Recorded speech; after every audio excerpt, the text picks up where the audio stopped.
If I were 28 years old again, with very little money, no special public profile, and no Berkshire behind my name, I would not begin by asking how to build the most exciting business in town.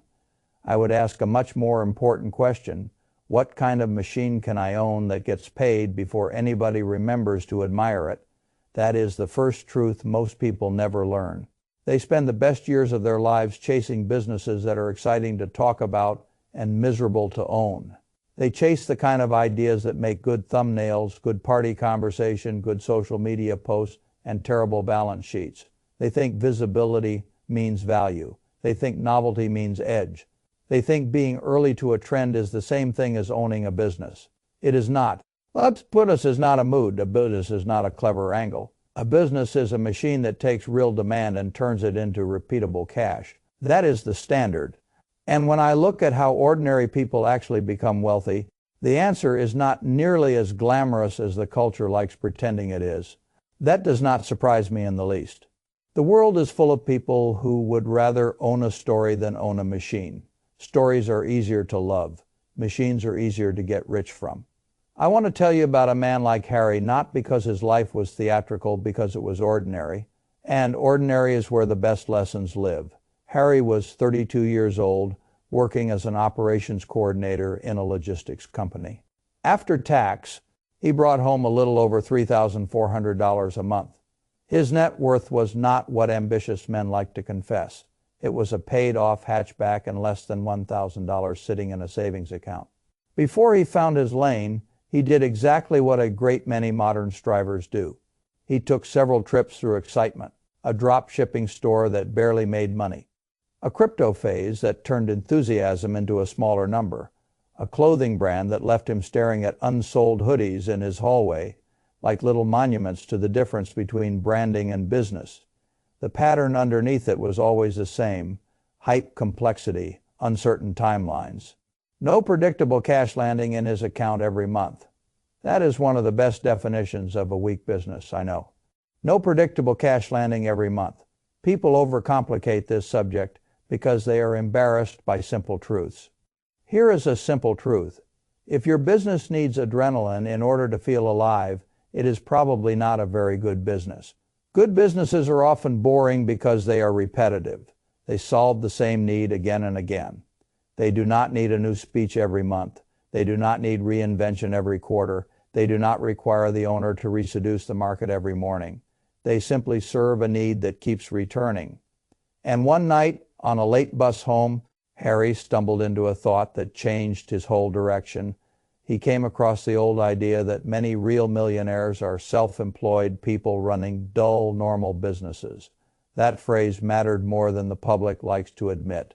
Not brilliant businesses, not viral businesses, dull, normal businesses, necessary services, small factories, repair outfits, local businesses used again and again. That is exactly what a rational person should do with ideas that sound too simple to impress him.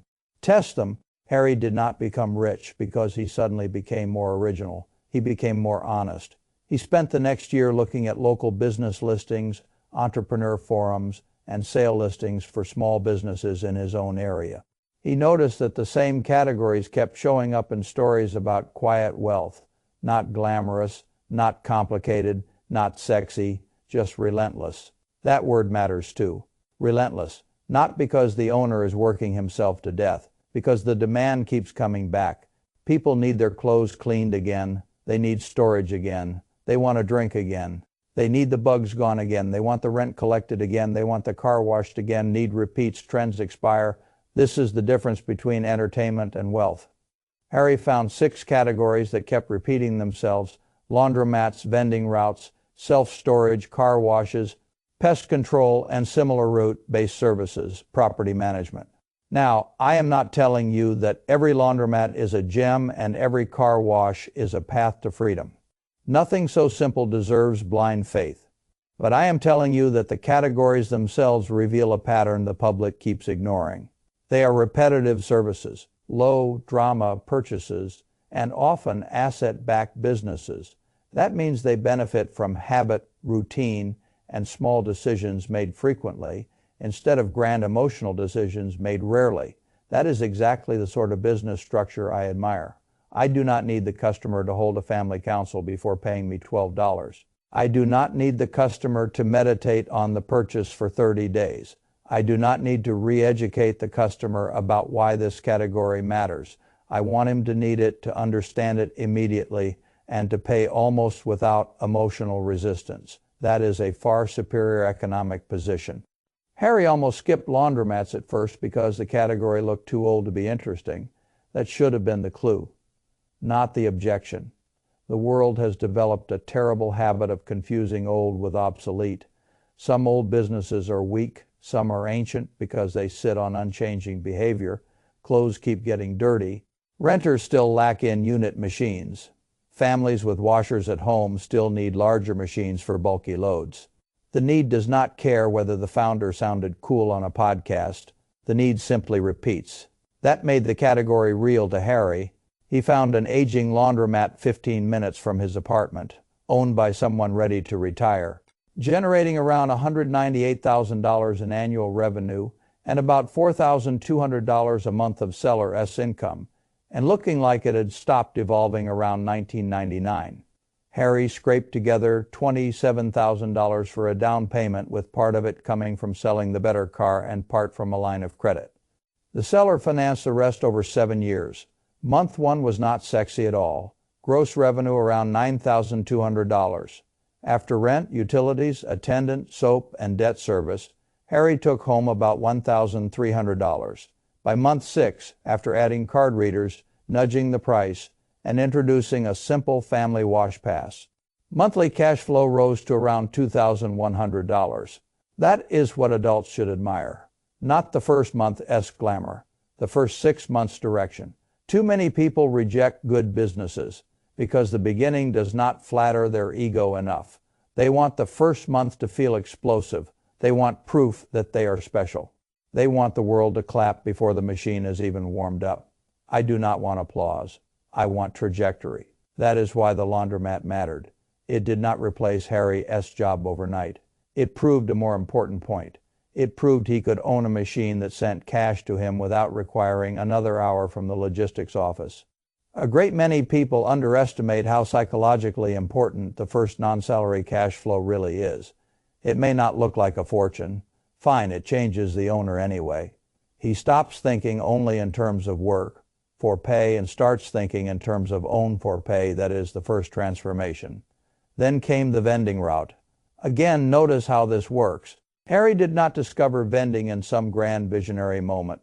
He saw demand sitting beside the first business. While improving payment systems in the laundromat, he noticed the little snack machine near the door.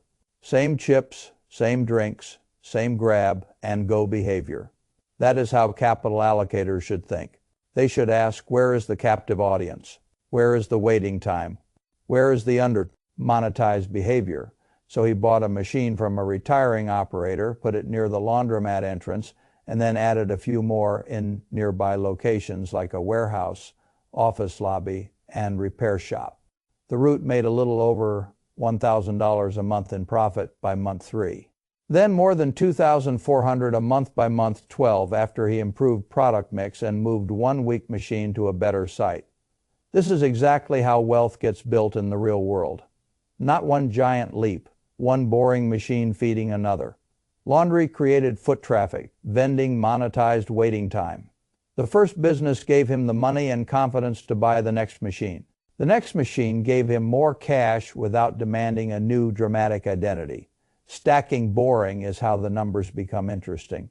That sentence deserves to be carved into the mind of every person, still chasing the next exciting thing. Stacking boring is how the numbers become interesting. Then Harry ran into the category that frightened him the most, self-storage. That is not surprising. Bigger numbers scare people, especially when the business is so dull that it gives them no emotional thrill to justify the fear. But storage is one of the best examples in the world of a business built not on marketing genius, but on predictable human behavior. People do not like giving up their belongings. Once the boxes, furniture, or business inventory go into the unit, the customer keeps saying the same sentence to himself: I will clear it out next month. That month often never arrives. Harry did the sensible thing. He did not try to buy a large storage facility outright. He partnered with a contractor who had land but no interest in daily operations. Harry put up about a third of the build cost and handled two-day operations, software, and tenant screening. By month 9, most of the first units were occupied at a healthy monthly rate, and Harry's share stabilized around $1,500 a month. Add that to the laundromat, and the bending route and the boring empire was now clearing over $6,000 a month after costs, enough to pass his salary. That is when something clicked for him, and it should click for you too. The business type mattered less than the pattern behind the payments. That is the real lesson. Not laundromats instead of vending. Not storage instead of pest control pattern. What pattern are you buying? Most bad entrepreneurs buy the pattern of excitement. Most rich entrepreneurs eventually buy the pattern of repetition. That is why the other categories matter too, even though Harry did not end up owning all of them at once. Car washes are beautiful in a very specific way. The public looks at them and sees water, soap, vacuums, and a few bays. I look at them and see a small toll booth attached to a habit. You invest once, maintain the equipment, and then let volume do the work. A simple 4-bay wash can throw off real money if the location traffic. An upkeeper right. The exact number matters less than the pattern. Small ticket purchase, low emotional resistance. The customer does not need a white paper on why his dirty car should become less dirty. He simply acts. Pest control, lawn care, pool cleaning, and similar route businesses reveal another wonderful pattern. The customer signs up once and often stays on a recurring route. Revenue becomes predictable. One route with 80 or 90 homes can create almost $5,000 in monthly gross revenue from one technician, one truck, and chemicals. Add a few routes and the business becomes very serious very quickly.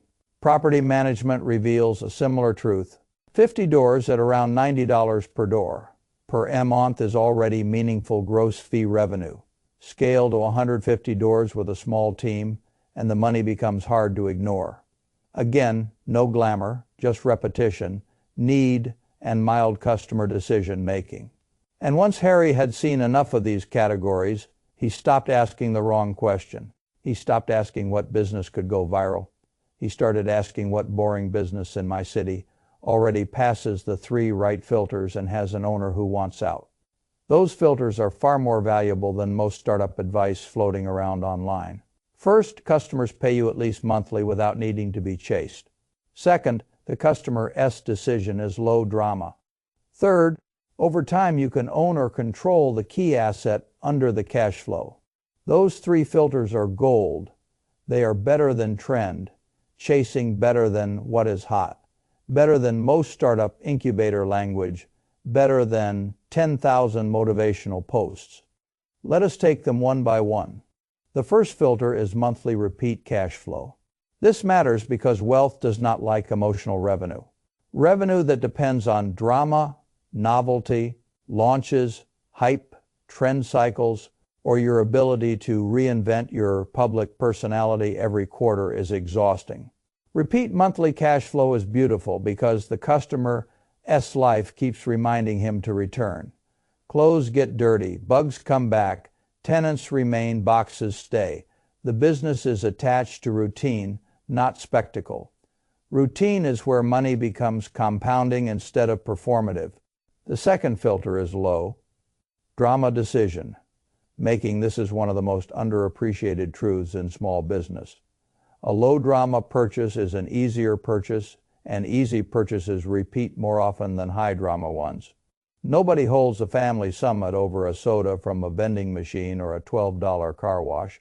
The low emotional friction of the purchase stabilizes demand. This matters immensely. It means your revenue is less dependent on persuasion and more dependent on habit. Habit is cheaper than persuasion. That is a wonderful feature in a business model. The third filter is ownership or control of the key asset. This is the one that transforms hustle into wealth. A service business can be good. A service business tied to an owned or controlled asset can be great. The washers and dryers, the machines and routes, the storage units and the land, the car wash bays. The management contracts and systems. When you own or control the thing beneath the cash flow, you are not only earning income, you are building value. That is the part the public misses when it says, "But that business is so boring." Yes, that is the point.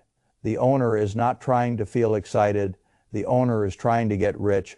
Boring is not the insult. Boring is the moat against competition from people who need emotional excitement to stay engaged. By age 38, after 6 years of focused, dull, steady moves, Harry's position looked completely different. The laundromat loan was mostly paid down, and the business was valued in the mid-300s. His share of the storage facility after debt had real value. The vending route, valued on a simple earnings multiple, had become a serious little asset. Add retained cash, index fund contributions, and a modest home, and his net worth crossed $1 million. No viral moment, no giant exit. No dramatic funding round, just slow compounding from assets that people barely notice as they drive by. That is how most real wealth works. The public thinks wealth should feel explosive because it has been trained by entertainment. Entertainment likes episodes. Wealth usually prefers routines. It also prefers invisibility. No one claps when you read laundromat maintenance manuals after work. No one applauds when you learn tenant software. No one admires your restraint when you choose a seller, financed wash, and fold business over a clothing brand that would photograph better. But applause is not cash flow, and nobody retires on applause. Now, what should you do with all this if you are not Harry and do not live his exact life? The answer is not to imitate his exact asset mix. Do not fetishize laundry machines just because they work for him. Do not start dreaming about storage units if your city skills and personality pull you elsewhere. Imitate the principle, not the costume. That is a much better rule. You do not need to copy Harry. His exact mix of laundromat, vending, and storage. You only need to copy the principle. Own boring served needs, not trends. Stack low drama, monthly cash flow. I would take that one step further and say this. Spend one quiet afternoon each week looking for boring businesses in your own geography. Not internet fantasies, not drop shipping stores with fake screenshots, not AI agencies started by people whose main product is persuasion. Real businesses, physical services, routes, units, contracts, repeat demand, owners who are tired, owners who are aging, owners whose children do not want the business, owners who built something useful and now want out. Those are the people you should study. Then run the 3 filters. Do customers pay at least monthly without needing to be chased? Is the purchase flow drama?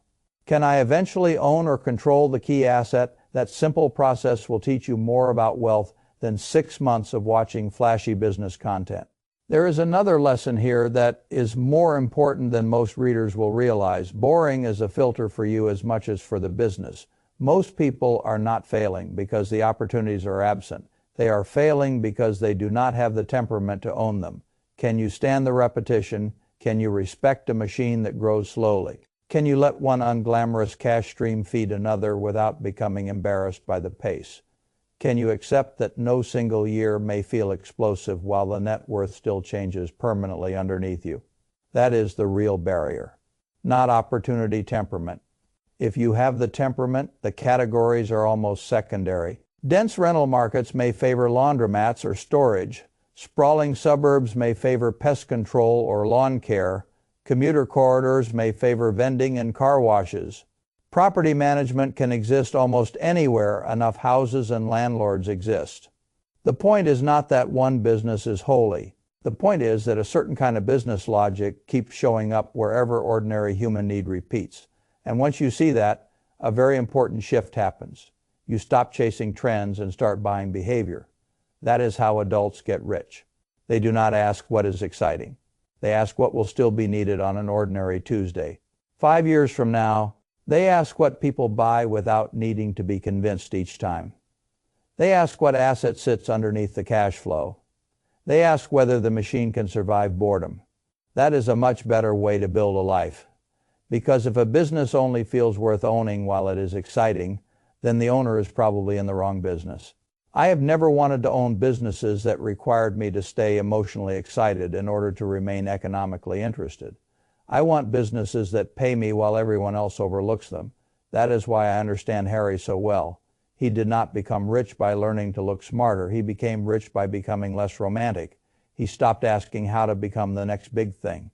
He started asking how to own the next small thing that never stops being useful. That is the right question. It is the question I would want you asking tonight. Not what can go viral, not what sounds clever, not what would impress strangers. What boring machine in my city throws off monthly cash, asks very little emotional drama from the customer, and sits on an asset or route I can eventually own or control? If you ask that question every week for a year, you will be a different person. If you then buy one answer and stack the next one on top, you may be a different person entirely. That is how wealth usually happens. Quietly, without announcement, without applause, without anybody noticing until the numbers have already done their work. I like wealth that way. It is cleaner, and it is one of the few kinds that ordinary people can still build if they are disciplined enough to stop chasing the wrong kind of story.